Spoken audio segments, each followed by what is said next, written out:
अस्सलामुअलैकुम family cuisine में आप सबको खुशामदीद। आज मैं आप लोगों के साथ मलाई हांडी की रेसिपी शेयर करने जा रही हूँ। ये मटन मलाई हांडी की वो रेसिपी है जिसके लिए मैं दावे से कह सकती हूँ कि आप पहली ही कोशिश में बहुत ही लाजवाब और मज़ेदार सी बना लेंगे और ये बहुत ही परफेक्ट बनकर तैयार भी होगी और बहुत ही कम इंग्रेडिएंट्स से हम ये रेसिपी बनाकर तैयार करेंगे। तो ये जानने के लिए कि हम ये जबरदस्त सी मटन हांडी की रेसिपी किस तरह से तैयार करेंगे, आपको वीडियो को पूरा देखना होगा, वो भी बगैर स्किप किए। तो चलिए रेसिपी की तरफ चलते हैं और जानते हैं कि हमने ये मजेदार सी रेसिपी कैसे बनाई है। तो यहाँ पर सबसे पहले इसके लिए हम एक प्रेशर कुकर लेंगे और 1/3 कप हम इसमें कुकिंग ऑयल का शामिल कर लेंगे। साथ ही इसमें कुछ खड़े मसाले जाएंगे, 1 साबुत इलायची, 3 से 4 अदद सब्ज इलायची, 7 से 8 साबुत लौंग हम इसमें शामिल करेंगे। इसी तरह से 2 टुकड़े दालचीनी के इसमें डालेंगे और 8 से 10 साबुत काली मिर्चें इसमें हम शामिल कर देंगे। साथ ही 2 अदद पत्ते तेजपात के हम इसमें डालेंगे। इन तमाम खड़े मसालों को हमने ऑयल के साथ फ्राई करना है और जब तक इनमें से मसालों के भुनने की जबरदस्त सी खुशबू ना आने लगे तब तक हमने इसे फ्राई करना है। इसके बाद हम यहाँ पर 2 अदद मीडियम साइज की प्याज को चॉप करके इसमें डाल देंगे और प्याज को भी हमने ऑयल के साथ अच्छे से फ्राई कर लेना है। अगर आपके पास एक बड़े साइज की प्याज हो तो वो काफी होगी। याद रहे यहाँ पर हमने प्याज को बहुत ज्यादा डार्क ब्राउन नहीं करना है बल्कि हल्का सा सुनहरा इसको हम करेंगे। तो जब हमारी प्याज यहाँ पर हल्की सी सौटे हो जाएगी तब हमने यहाँ पर मटन डाल देना है, जिसकी मिकदार मैंने यहाँ पर 400 ग्राम ली है। मैं यहाँ पर बोनलेस मटन का इस्तेमाल कर रही हूँ, आपकी चॉइस है, आप चाहें तो यहाँ पर हड्डी वाला गोश्त भी इस्तेमाल कर सकते हैं, लेकिन मैं यहाँ पर बोनलेस ही मटन इस्तेमाल कर रही हूँ क्योंकि हम यहाँ पर मलाई बोटी बना रहे हैं। तो ये टेस्ट में अच्छा भी जब ही लगता है जब ये बोनलेस हो।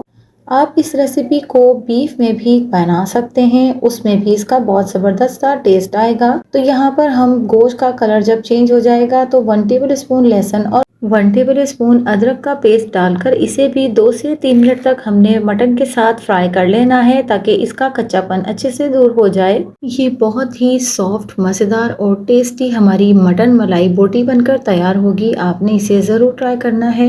2 से 3 मिनट तक हमने गोश्त को अच्छे से फ्राई किया है लहसुन अदरक के साथ। अब हम इसमें 1 टीस्पून नमक का इस्तेमाल करेंगे और अच्छी तरह से हमने गोश्त के साथ नमक को भी मिक्स कर लेना है। इसे गलाने के लिए हमने यहाँ पर 1.5 कप पानी शामिल करना है। अगर आप इस रेसिपी को बीफ में बना रहे हैं तो पानी की मिकदार थोड़ी ज्यादा होगी और उसे गलने में भी वक्त जरा ज्यादा लगता है, लेकिन चूंकि हम इसे यहाँ पर मटन में तैयार कर रहे हैं तो तकरीबन 10 से 15 मिनट तक हम इसे पकाएंगे। तो यहाँ पर हमने पानी डाल दिया है और इसे अच्छे से मिक्स भी कर लिया है। अब हमने कुकर का ढक्कन लगा लेना है और इसे तकरीबन 10 से 15 मिनट तक हमने कुकर में पका लेना है ताकि हमारा बहुत अच्छे से मटन गल जाए। तो जब तक वहाँ पर हमारा मटन गल रहा है हम इसके लिए दही वाला मसाला तैयार कर लेते हैं जो कि बहुत जरूरी है। यहाँ पर मैंने 1 कप दही लिया है और 2 टेबल स्पून में यहाँ पर सब्ज मिर्चें इसमें डाल रही हूँ पिसी हुई, 1 टीस्पून काली मिर्च पाउडर, 1 टीस्पून जीरा पाउडर, 1 टीस्पून धनिया पाउडर, 1 टीस्पून हम इसमें काली मिर्च पाउडर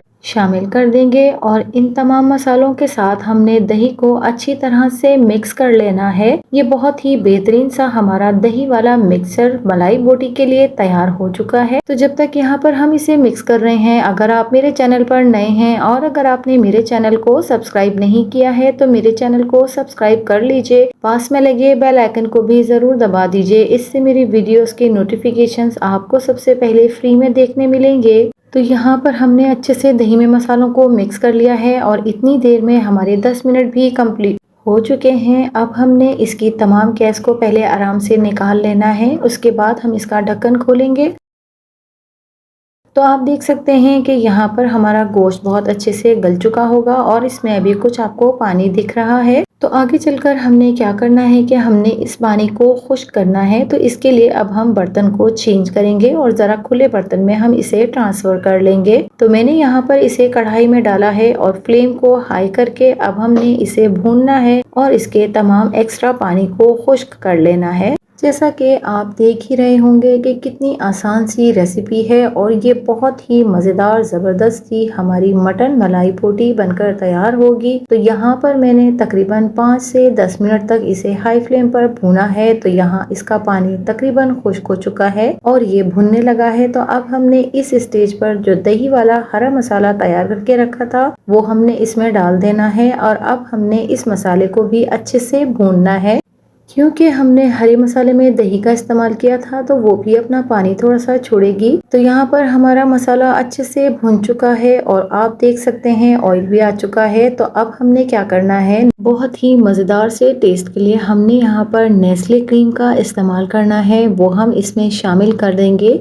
क्रीम के डलते ही इसमें ज़बरदस्त सा इसका सॉफ्ट सा टेक्सचर आ जाएगा और बहुत ही मज़ेदार सी ये हमारी मटन मलाई हांडी अपनी तैयारी की तरफ रवादवा है। तो यहाँ पर हम मलाई डालने के बाद इसे अच्छे से भून लेंगे। आखिर में हमने इसमें हाफ टी स्पून पिसा हुआ गरम मसाला शामिल करना है। साथ ही साथ 1 टेबल स्पून हम इसमें कसूरी मेथी को हाथों पर रगड़ कर अच्छे से इसमें डाल देंगे। मेथी के इस्तेमाल से इस मटन हांडी का टेस्ट बहुत ही ज़बरदस्त हो जाएगा। तो इन दोनों चीज़ों को डालने के बाद हमने 3 से 4 मिनट तक अच्छे से भून लेना है ताकि गरम मसाला और मेथी अच्छे से अपना फ्लेवर रिलीज कर दें और हमारी इस मज़ेदार सी मटन हांडी में अच्छे से ऑयल आ जाए। तो यहाँ पर ऑयल आने के बाद मैं चॉप किया हुआ हरा धनिया इस मटन हांडी पर छिड़क दूंगी और अच्छी तरह से इसे मिक्स कर लूंगी। आप इस मज़ेदार सी मटन हांडी की रेसिपी को अपने घर वालों के लिए और दावतों में तैयार कर सकते हैं। यकीनन मैं दावे के साथ ये बात कह सकती हूँ कि सभी को ये बहुत पसंद आने वाली है।